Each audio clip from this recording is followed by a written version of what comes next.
Asignatura Psicología del Aprendizaje. Unidad 1. Aspectos conceptuales del aprendizaje humano. Objetivo general. Al concluir el curso, los estudiantes estarán en la capacidad de identificar, comprender el proceso del aprendizaje y aplicar las teorías en la práctica educativa con una actitud crítica e investigativa. Objetivo específico de la primera unidad. Al concluir cada unidad, los estudiantes estarán en la capacidad de identificar los aspectos conceptuales del aprendizaje humano. Objetivos específicos. Conceptualizar el aprendizaje humano, analizar el proceso del aprendizaje, diferenciar los tipos o clases de aprendizaje, reconocer los factores o condiciones que favorecen el aprendizaje. La psicología del aprendizaje es una disciplina de la ciencia psicológica que explica la adquisición, la transferencia y la modificación de conocimientos, capacidades, habilidades, destrezas, estrategias, creencias, actitudes y comportamientos socialmente organizados, y los procesos de la actividad por el cual un sujeto aprende, transfiere, ejecuta y usa lo aprendido con propósitos y objetivos. La psicología del aprendizaje también se ocupa de las teorías y de las condiciones que influyen y determinan el aprendizaje. 1. Conceptos de aprendizaje. En el transcurso de las investigaciones del aprendizaje no se han dado ninguna definición de aprendizaje aceptada por todos los teóricos e investigadores de la psicología y de la educación. Existen numerosos y variados conceptos de aprendizaje que van desde posturas asociacionistas, evolutivas, cognoscitivas y humanistas hasta neurocientíficas. El aprendizaje como producto o respuesta. Es todo cambio más o menos permanente o estable en la conducta de los organismos y obedece a la práctica o a la experiencia. Al decir cambios de conducta, no incluye los cambios de tipo biológico, madurativo, evolutivo o patológico. Al considerar más o menos permanente, supone que está sujeto al tiempo, es decir, puede permanecer o extinguirse por falta de práctica. Al señalar que es resultado de la experiencia, se refiere al acontecimiento que experimenta la persona en forma espontánea y deliberadamente. Este tipo de concepto fue planteado por los modelos conductuales asociacionistas, que asumen al sujeto que aprende como un ente pasivo de estructura simple. Su modelo es de tipo ER. Características del aprendizaje como producto. Se observa un cambio de la conducta, es decir, se produce una modificación externa en la actividad del organismo. Sus respuestas anteriores han cambiado, ahora son otras. Es producto de la práctica. La conducta nueva es precedida por un conjunto de experiencias, de estimulaciones y situaciones que lo determinó. Es más o menos permanente o estable el cambio de conducta. El aprendizaje es permanente. Los cambios transitorios de la actividad del organismo debido a factores biológicos y patológicos no se consideran aprendizaje, aunque es difícil distinguir esta característica, pero es importante tenerla en cuenta. El aprendizaje como proceso. Desde este punto de vista, el aprendizaje es un proceso que se organiza al interior del sujeto a nivel de las estructuras superiores por acción de los eventos externos. El aprendizaje como proceso se considera como un proceso de recepción, registro, consolidación, almacenamiento y transferencia, mecanismos por el cual el sujeto adquiere información y patrones de comportamientos. El aprendizaje como proceso supone modificaciones al nivel de las estructuras neuroquímicas, neuroeléctricas y neuropsíquicas, y consecuentemente modifican la actuación del sujeto. El concepto de aprendizaje como proceso asume al hombre como un sujeto activo y complejo, que establece una interacción recíproca con el ambiente físico y social, y que construye su mundo de significados personales de acuerdo a sus experiencias. Este concepto fue planteado por los modelos cognitivos, EOR. Características del aprendizaje como proceso.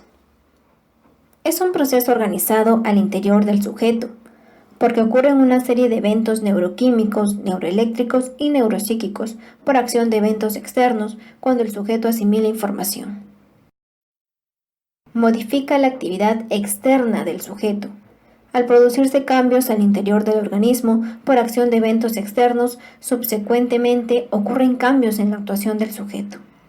Es producto de la actividad recíproca y constante del sujeto con su ambiente físico y social, es decir, es producto de la actividad práctica e investigativa del sujeto.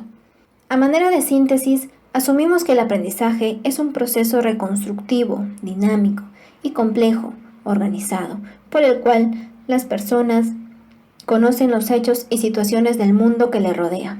El ser humano constantemente reorganiza nuevas representaciones mentales en función a sus conocimientos previos, luego la interpreta, elabora y lo aplica en nuevas situaciones. Pone en práctica de acuerdo a sus intereses, motivaciones y necesidades. El aprendizaje tiene sus bases biofisiológicas que suceden en el cerebro humano, donde se producen los cambios de las estructuras cognitivas. Todo este procesamiento se origina gracias a la interacción social-cultural del aprendiz, por lo que es esencial reconocer la intervención de la actividad social como factor determinante del aprendizaje.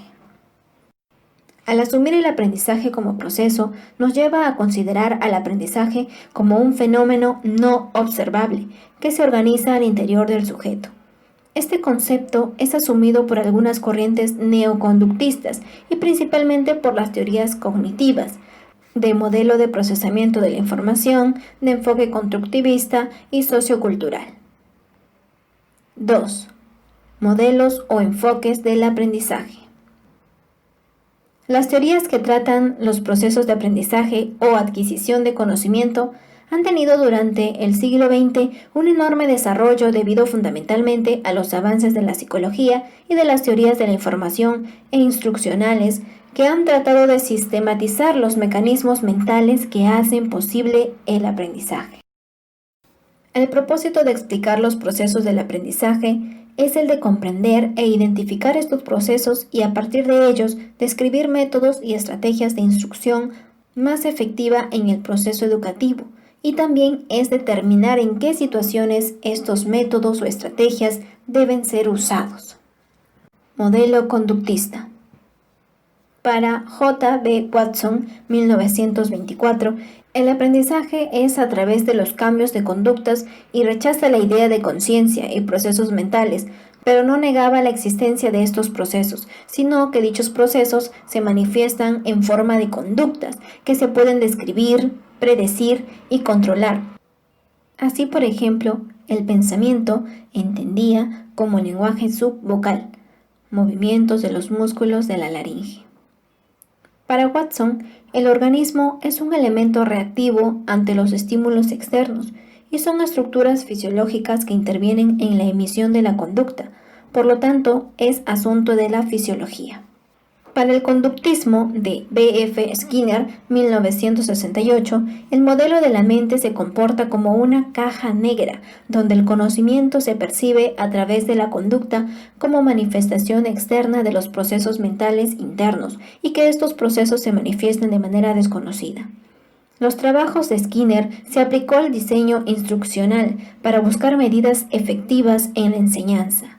De esta forma, el aprendizaje basado en este enfoque sugiere medir la efectividad en términos de resultados, es decir, del comportamiento final, por lo que está condicionada por el estímulo inmediato ante un resultado del alumno, con objeto de proporcionar una realimentación o refuerzo a cada una de las acciones del mismo. También se desarrollaron modelos de diseño de la instrucción basados en el conductismo a partir de la taxonomía formulada por Bloom en 1956 y los trabajos posteriores de Gagné en 1985 y también de M. D. Merrill, 1980. B. Modo conductual cognitivo. Este enfoque recoge las ideas del conductismo de Watson en 1924 y del neoconductismo de Skinner, 1968, Tolman, 1932, Guthrie, 1935, Hull, 1940 y otros. Para el enfoque conductista, el aprendizaje se basa en los cambios observables en la conducta del sujeto. Se enfoca hacia la repetición de patrones de conducta hasta que estos se realizan de manera automática. Para el enfoque conductual cognitivo, el aprendizaje son cambios de conductas que manifiestan lo que está pasando en la mente. del que aprende y es el medio interno y externo que influyen en dichos cambios. Según el enfoque conductual cognitivo, el proceso del aprendizaje comprende las siguientes variables. Variables externas, son condiciones externas que influyen y actúan sobre los receptores periféricos o exterioceptivos, visual, auditivo, táctil, gusto y olfato, del sujeto, modificando relativamente sus conductas. Constituyen las variables condicionantes externas como el ambiente físico, geográfico y ecológico, el ambiente social y el ambiente cultural, medios y materiales educativos. Los estímulos se pueden clasificar en estímulos próximos, táctiles, olfativos y gustativos, y distantes, visuales y auditivos. Variables internas, son condiciones internas del organismo que de alguna manera afectan la ejecución de las conductas del sujeto. Constituyen los procesos internos o procesos mediadores o psicológicos, motivación, percepción, memoria, lenguaje, pensamiento, etc. Y las variables condicionantes internas como las variables fisiológicas, patológicas y madurativas o evolutivas, nivel nutricional, enfermedades, edad de desarrollo. Los procesos psicológicos o mediadores son mecanismos que recepcionan y procesan la estimulación, regulan y dirigen la conducta. Variables comportamentales. Vienen a ser reacciones o manifestaciones externas de la actividad del sujeto, determinadas por el ambiente físico, social y cultural. Por ejemplo, las tasas de respuestas, rendimientos, número y frecuencia de logros, calidad de la respuesta y otros. Las respuestas pueden ser motoras, verbales y afectivas. Variables consecuentes. Son eventos, estímulos o situaciones que siguen a la respuesta o conducta emitida por el sujeto. Las consecuencias pueden ser consecuencias reforzantes, tales como eventos o situaciones agradables, consecuencias castigadoras, tales como eventos o situaciones aversivas o desagradables, y consecuencias neutras, que son situaciones que aparentemente no incrementan ni disminuyen las conductas. Modelo del procesamiento de información. El estudio del proceso del aprendizaje pasó del conductismo al modelo del procesamiento de la información y luego al modelo cognitivo, es decir, desde la simple relación lineal estímulo-respuesta a la metáfora del ordenador u operaciones simbólicas básicas como recepcionar, codificar, comparar, localizar, almacenar, recuperar y ejecutar información, hasta llegar a la explicación de los procesos cognitivos superiores o complejos como es la organización y reestructuración, aplicación y transferencia de la información. Hoy en día nadie puede negar que el aprendizaje sea un proceso de adquisición de conocimientos, capacidades, habilidades, destrezas, estrategias, creencias, actitudes, valores y comportamientos socialmente organizados a través de la experiencia o el aprendizaje. Y las teorías que tratan los procesos de adquisición de conocimiento han tenido durante este último siglo un enorme desarrollo, debido fundamentalmente a la influencia de las teorías del procesamiento de información, de la comunicación y de los algoritmos computacionales y a las investigaciones en psicología cognitiva. Este modelo intenta explicar los procesos mentales que se producen en el aprendizaje. Para una comprensión práctica, presentamos los siguientes esquemas acerca del proceso de aprendizaje, primero en base al enfoque del procesamiento de información. Modelo cognitivo. El modelo cognitivo surge como respuesta al complejo mundo de los procesos mentales, el cual requiere explicar lo que sucede al interior de los sujetos cuando aprenden, por lo que se originan diversas teorías y enfoques. Incluso en la actualidad se le conocen como el enfoque constructivista. A continuación veremos las que consideramos importantes y en los siguientes capítulos se van a profundizar cuando abordaremos las propuestas de los diversos teóricos del aprendizaje. Según este modelo, los aprendizajes son el resultado de procesos cognitivos individuales mediante los cuales se asimilan informaciones, hechos, conceptos, conocimientos, procedimientos, afectos y valores. Se construyen nuevas representaciones mentales, significativos y funcionales, que luego se pueden aplicar en situaciones diferentes a los contextos donde se aprendieron. El aprendizaje no solamente consiste en adquirir nuevos conocimientos, También puede consistir en consolidar, reestructurar, eliminar conocimientos que ya tenemos. En cualquier caso, siempre conllevan un cambio en la estructura bioeléctrica y bioquímica del cerebro, generando a la vez una modificación de los esquemas de conocimiento y en general de la estructura cognitiva personal. Todo esto gracias a la interacción social con los padres, profesores, compañeros, amistades y con los demás agentes sociales. Nadie duda que la actividad social es la que determina el desarrollo de los procesos cognitivos del sujeto que aprende, y estos procesos se organizan en las siguientes fases. Procesos del aprendizaje. Son 5 fases. Fase 1. Recepción y registro de la información. Comprende la captación de la información que depende de la motivación, atención, memoria sensorial y MCP, es decir, memoria a corto plazo. Fase 2. Consolidación de la información. Comprende el paso de la información de la MCP a la MLP. MLP quiere decir memoria a largo plazo. A través de la práctica, modificando la estructura de la información. Aquí se fija la información, en la fase 2. Fase 3. Almacenamiento de la información. Comprende la conservación o almacenamiento de la información según los intereses y vivencias del sujeto. Fase 4. Organización y evocación de la información. Sistematiza y evoca la información donde interviene la memoria, lenguaje y pensamiento. Depende de estrategias de almacenamiento, recuperación y control. Fase 5. Aplicación y transferencia de la información. Comprende poner en práctica lo aprendido al transferir la información a los demás. En este proceso interviene la memoria, el lenguaje y el pensamiento. Dentro del modelo cognitivo, Chung, 1997, basado en la teoría de Garnier, plantea otro modelo cognitivo del aprendizaje y lo agrupa en 3 categorías. 1. La preparación para el aprendizaje. Incluye las actividades introductorias. Mientras atienden, los estudiantes se concentran en los estímulos que se relacionan con el material por aprender, audiovisual, material escrito, conductas modeladas por el maestro. Sus expectativas los orientan a las metas, aprender una habilidad motora, aprender a reducir fracciones.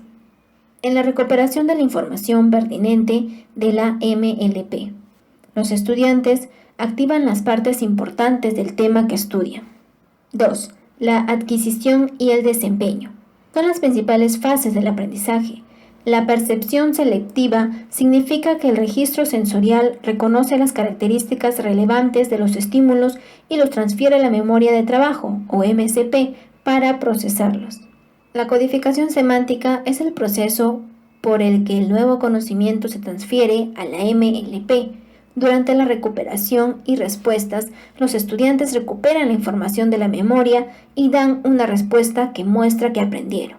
El refuerzo se refiere a la retroalimentación que confirma la exactitud de las respuestas de los estudiantes y que brindan información correctiva cuando es necesario. 3. La transferencia del aprendizaje. Incluye las claves de recuperación y de generalización. Con las claves de recuperación, los estudiantes reciben indicios de qué conocimientos previos son aplicables a la situación. La generalización aumenta si se brinda a los alumnos la oportunidad de ejercitar sus habilidades con varias materias y en situaciones diferentes, tales como las tareas para llevar a casa, las sesiones periódicas de repaso. 3. Clases de aprendizaje. A. El aprendizaje motor. El aprendizaje motor es un proceso por el cual se extrae, recibe, integra, organiza, reorganiza, almacena, recupera y se transfiere secuencias organizadas de movimientos corporales. Por ejemplo, aprender a jugar fútbol, a escribir a computadora, a practicar gimnasia, a coser, a manejar una bicicleta, son algunas formas de aprendizaje motor. Este aprendizaje exige una coordinación de la percepción y del movimiento físico, por lo que se denomina también aprendizaje perceptivo motor. El aprendizaje motor no es exclusivo de los seres humanos, se puede observar en los animales. El aprendizaje motor tiene 3 fases. Fase cognoscitiva. es cuando el individuo logra una comprensión, explicación y demostración de la tarea. Fase asociativa. Es cuando el individuo relaciona una señal, estímulo, y un movimiento físico, respuesta. Fase de automatización.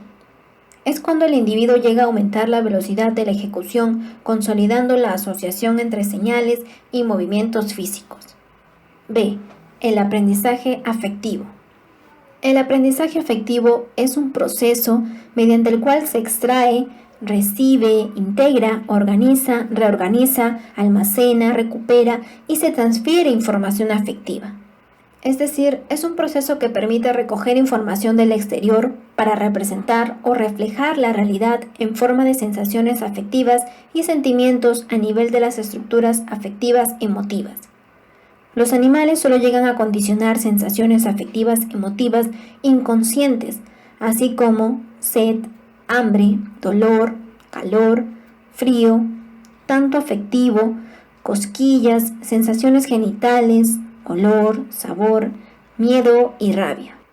Solo las personas alcanzan un aprendizaje de sentimientos afectivos, emotivos conscientes, así como sentimientos intrapersonales como alegría, tristeza, sentimientos interpersonales como amor, odio y cólera, y sentimientos extrapersonales como sorpresa, admiración, angustia, miedo. C. El aprendizaje verbal. Se entiende por aprendizaje verbal al proceso por el cual se extrae, recibe, integra, organiza, reorganiza, almacena, recupera y se transfiere un material verbal. El estudio científico del aprendizaje verbal se inicia con Ebbinghaus, con su aprendizaje de palabras sin sentido. Sin embargo, el aprendizaje verbal se desarrolló dentro del modelo asociacionista, ER.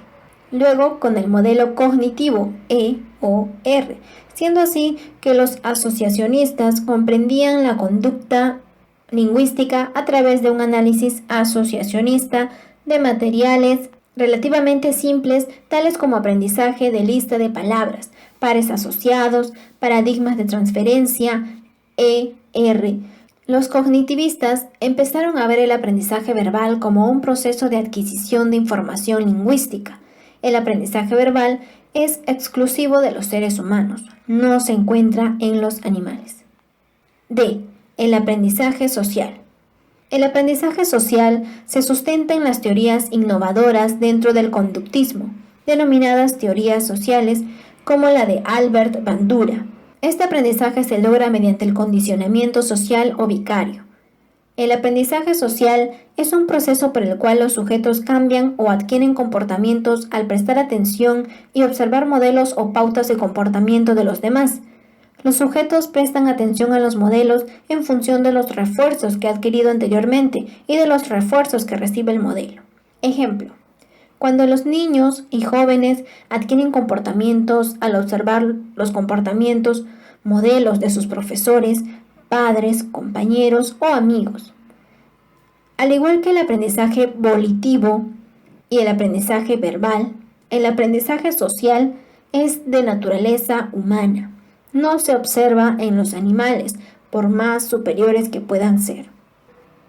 El aprendizaje cognitivo. Con el surgimiento de los modelos cognitivo y del procesamiento de información, se deja de describir el aprendizaje como una simple relación ER y se empieza a explicar como proceso EOR. El aprendizaje cognitivo es un proceso mediante el cual se extrae, recibe, integra, organiza, reorganiza, almacena, recupera y se transfiere información cognitiva. Es decir, es un proceso que permite recoger información del exterior para representar o reflejar la realidad en forma de conocimientos a nivel de las estructuras cognitivas. Parte de un nivel sensoperceptual inmediato para lograr un nivel perceptual complejo, dando lugar a la formación y estructuración del pensamiento, siendo este último el proceso cognoscitivo superior propio del hombre, que le permite el conocimiento y modelación abstracta de la realidad. Los animales solo llegan a un aprendizaje cognitivo ejecutivo inconsciente, porque ellos solo pueden representar su ambiente y desplazarse y operar en ella, sin construir o crear otra distinta. Los animales llegan a condicionar sensaciones cognitivas, así como movimientos y posición segmentaria. Condicionan sensaciones visuales, auditivas y táctiles cognitivas. Solo las personas pasan lo anterior y alcanzan un aprendizaje cognitivo productivo consciente. Es cognitivo porque permite la adquisición de conocimientos, habilidades y destrezas. Es productivo porque a partir de la representación del mundo real permite construir y crear nuevos conocimientos, habilidades, destrezas y nuevas realidades. Las personas adquieren conocimientos respecto del espacio, tiempo y espacio-tiempo. Desarrollan aptitudes y habilidades lógico-matemáticos, artísticas, científicas, de análisis y síntesis, de particularización y generalización, de concreción y abstracción.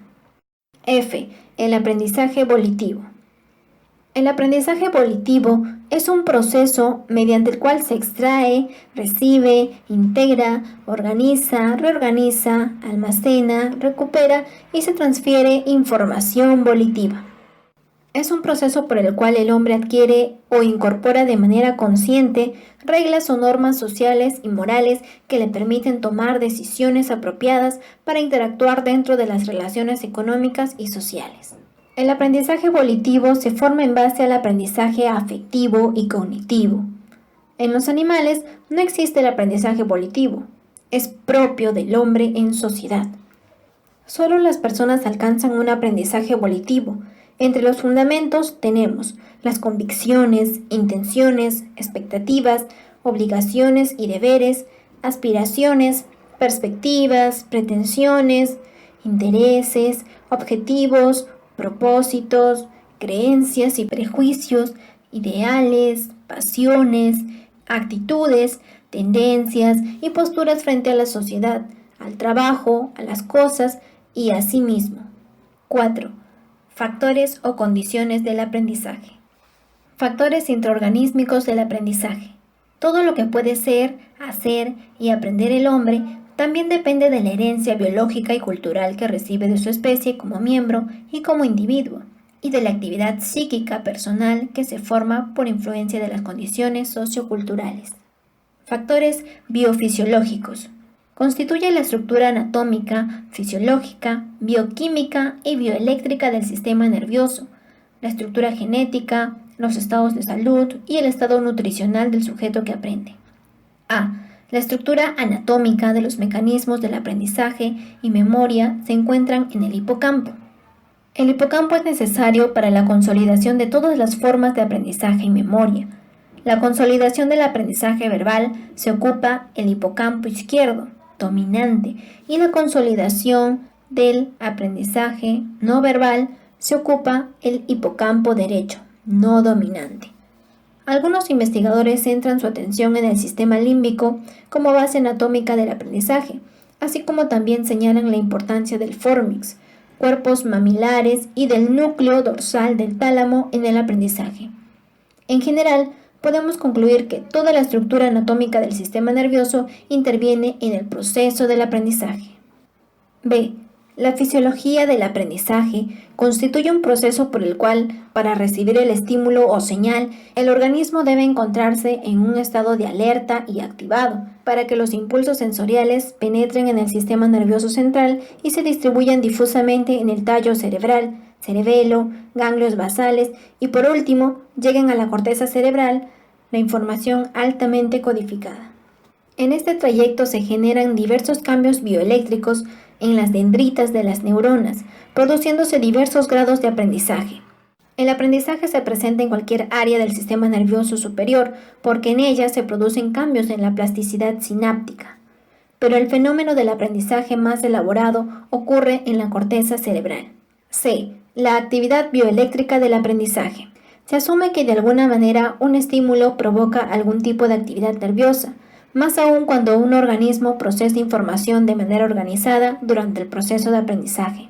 La teoría de la actividad nerviosa superior de Iván Pavlov condujo a los investigadores del aprendizaje a centrarse en la función reflectora psíquica del hombre, asumiendo dicha función como producto y condición de los vínculos reales del organismo con el medio actuante sobre él. Esto puso de manifiesto que los sistemas funcionales del cerebro, tales como funciones complejas de los procesos cognitivos, están relacionadas directamente con el aprendizaje. La actividad cerebral del aprendizaje debe abordarse desde el punto de vista de su organización y construcción de los procesos mentales, más no de su localización en áreas particulares del cerebro. D. La actividad bioquímica del aprendizaje. Implica modificación en la estructura del ARN, produciendo cambios en la fabricación proteica y en los mecanismos de neurotransmisión sináptica, modificándose el patrón de actividad de la red neural involucrada. Este complejo proceso sería la base bioquímica de la conservación de las experiencias del organismo, es decir, del aprendizaje. El ADN contiene cromosomas y genes que aportan la información genética o hereditaria. El ARN es un mensajero que se forma en el núcleo de los cromosomas, copiando la estructura del ADN y llevándola al citoplasma, donde el ARN fabrica las sustancias vitales del marco de la información genética recibida. Características genéticas.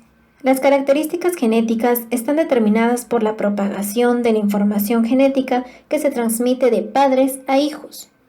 La programación genética determina la formación y maduración de la estructura anatómico-funcional de los órganos y del sistema nervioso. Base biológica de toda clase de aprendizaje. Determina la base biológica de la actividad psíquica y del comportamiento y permite la diferenciación biológica individual. La programación genética determina la capacidad de aprendizaje de un individuo. Las alteraciones genéticas generalmente generan sujetos infradotados o con deficiencias intelectuales y de aprendizaje, por ejemplo, sujeto con síndrome de Down, retardo mental, esquizofrenia, etc. También las alteraciones genéticas pueden generar sujetos sobredotados, por ejemplo, sujetos con gran capacidad de razonamiento y aprendizaje. Los estados de salud. Mantener un buen estado de salud es mantener una salud integral o completa. La salud integral es un estado de equilibrio del individuo con su ambiente o capacidad del individuo para actuar con eficacia en un ambiente determinado. Es el equilibrio sistémico, biopsicosocial que se establece relativamente en la actividad del hombre para que éste desarrolle al máximo su aprendizaje, sus capacidades actuales y potencialidades, para lograr su autorrealización como entidad personal y como entidad social, y pueda desarrollarse y desempeñarse productivamente en la sociedad. La salud mental constituye parte esencial del concepto de salud integral. Viene a ser el equilibrio armónico en la actividad cognitiva, afectiva, volitiva y en la actividad social como persona. Generalmente los problemas de salud son causados por inadecuados estilos de vida y malos hábitos que practican las personas poniendo en riesgo su salud. Por lo tanto, se debe promover que las personas aprendan y desarrollen comportamientos, hábitos y estilos de vida que mejoren y preserven la salud integral. Un buen estado de salud conduce a un equilibrio biopsicosocial. Condición nutricional. La nutrición permite el mantenimiento del equilibrio del organismo del sujeto, y este equilibrio es una condición necesaria para el desarrollo de todas las capacidades, sobre todo de las capacidades intelectuales y de aprendizaje. La nutrición es un proceso de ingestión, asimilación y utilización de proteínas, minerales, carbohidratos, grasas y vitaminas con la finalidad de mantener y conservar la estructura anatómica funcional y vida del individuo para el normal desarrollo integral. Un adecuado nivel nutricional contribuye a un normal desarrollo biológico, psicológico y social del hombre. Una desnutrición produce alteraciones en el organismo, principalmente en el sistema nervioso central, con repercusiones funcionales en el comportamiento del individuo, tales como la reducción de la actividad física, fatiga, apatía, desinterés, disminución de la capacidad de atención, concentración, retención y aprendizaje, y en general afecta la capacidad intelectual, provocando alteraciones en la interacción con el ambiente físico y social. Una desnutrición conduce a un retraso en el crecimiento y maduración del niño. Factores psicológicos. Los factores psicológicos del aprendizaje lo constituyen las condiciones cognitivas, afectivas y volitivas. A. Condiciones cognitivas. Las condiciones cognitivas son aquellos procesos superiores de la actividad psíquica que permiten el conocimiento y explicación de la realidad. Constituyen los estilos cognitivos, los estilos de aprendizaje, las estructuras cognitivas, el desarrollo cognitivo, las capacidades y habilidades intelectuales. B. Condiciones afectivas. Las condiciones afectivas son los procesos psíquicos que tienen que ver con los estados afectivos del individuo. Está constituido por las emociones y sentimientos, los intereses, las motivaciones, los niveles de ansiedad, los valores y actitudes. C. Condiciones volitivas. Las condiciones volitivas son aquellos procesos que permiten la actividad psíquica consciente y voluntaria del individuo. Constituyen todos los actos conscientes, voluntarios e intencionales que intervienen en los procesos afectivos, intelectuales y de aprendizaje. Los trastornos psicológicos, así como los trastornos afectivos, cognitivos y volitivos, los trastornos de personalidad y los desajustes en el comportamiento, influyen negativamente en el proceso del aprendizaje. Factores exógenos del aprendizaje. Condiciones socioculturales. Los sistemas sociales permiten y condicionan cambios en el comportamiento del individuo, ya sea por adquisición de nuevas conductas o actualización de las ya existentes. La existencia social humana se refleja en el comportamiento humano. Un individuo tiene la capacidad de externalizar y compartir con otros miembros de su grupo social su comprensión de aquella experiencia compartida por medio del aprendizaje. El factor social está constituido por la familia, la escuela y la comunidad o sociedad en general. La familia brinda modelos de aprendizaje y facilitan el aprendizaje de pautas de comportamientos básicos para el niño durante los primeros años, que va a servir de soporte para el aprendizaje de los años posteriores. La escuela también brinda modelos de aprendizaje. Facilita y acentúa el aprendizaje de conocimientos y reglas convencionales. La comunidad o sociedad también brinda modelos de aprendizaje y facilita el aprendizaje de los valores sociales al convivir e interactuar recíprocamente con los demás. Por ejemplo, la estimulación temprana permite el desarrollo máximo de las capacidades cognitivas, afectivas y físicas de los infantes. Contribuye en la formación de la personalidad del niño y ayuda a los padres con eficacia y autonomía en el cuidado y desarrollo del infante. La estimulación temprana es un conjunto de medios, técnicas y actividades con base científica y aplicada en forma sistémica y secuencial que se emplea en niños desde su nacimiento hasta los 6 años. También sabemos que en la edad preescolar comienza el interés por los juegos de reglas. Esta acción lúdica los convierte más autónomos en sus acciones, estimula la curiosidad, la imaginación y la creatividad, y se sienten capaces y encuentran gran placer en compartir juegos con sus pares. Juego socializado. El juego se hace más organizado, mantiene sus roles, tiene conciencia de sus responsabilidades, viven en el mundo de la información, incorporan gran parte de sus conocimientos a través de la televisión y se observa un importante avance en la comunicación oral. Dentro del factor cultural se encuentran los medios de comunicación e información cultural que tienen gran influencia en la forma de pensar y actuar de las personas. La información que brindan estos medios es más influyente que los sistemas educativos escolarizados. Entre los medios de información masiva más influyentes se encuentran la televisión, internet, periódicos y revistas, y paradójicamente la de menor influencia en nuestro medio se encuentran los libros. Los medios de información masiva brindan modelos de comportamientos que son adquiridos por los individuos a través del aprendizaje por observación.